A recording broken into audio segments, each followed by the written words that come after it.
भगवान ने कहा बात ऐसी है कि अंदर की बात मैं अच्छे से जानता हूं।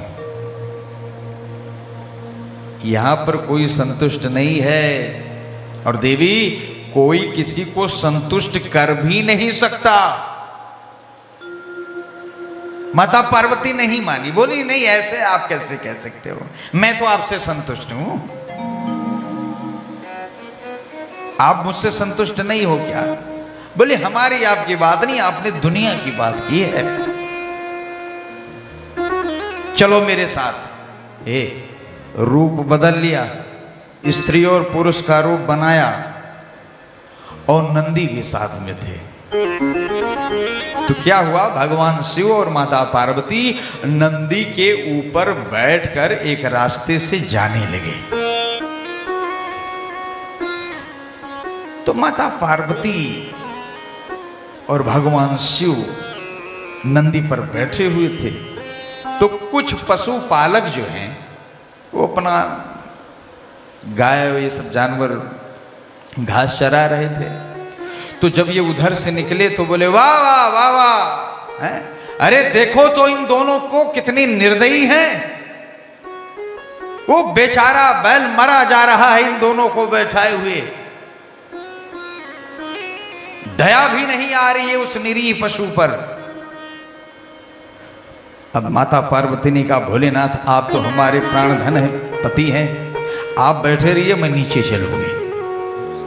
तो माता पार्वती नीचे चलने लगी, नंदी फिर शंकर जी को लेके फिर चले घंटी बजाते हुए।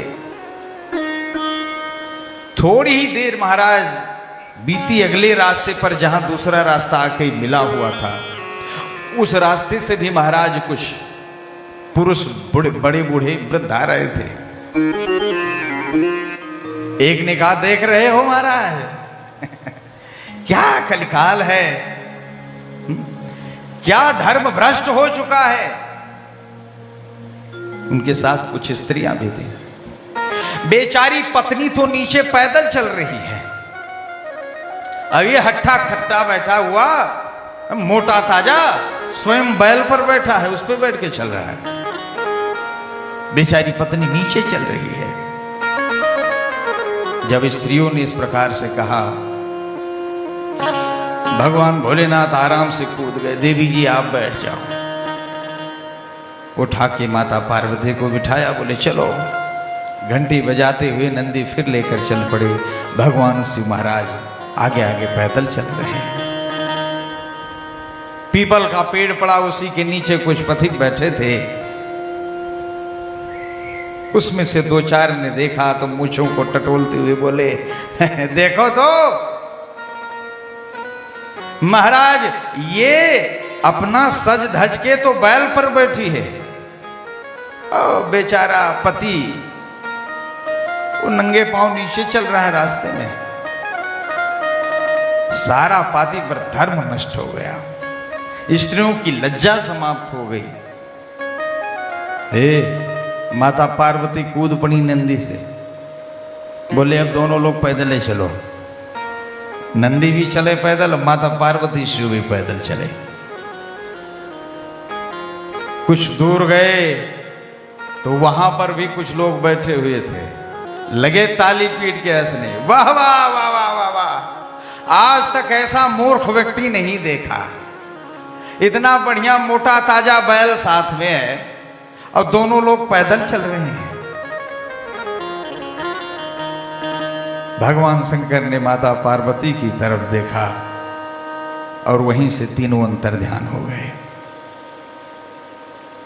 ये कथा मैंने इसलिए कही है कि आप हमेशा प्रसन्न रहिए, है ना। कभी कभी आपकी प्रसन्नता ही आपके जैसे जो ईर्ष्यालु हैं, जो शत्रु हैं, उनके ऊपर दवाई का काम करती है। हाँ, सदा प्रसन्न माधव सदा प्रसन्न राघवा।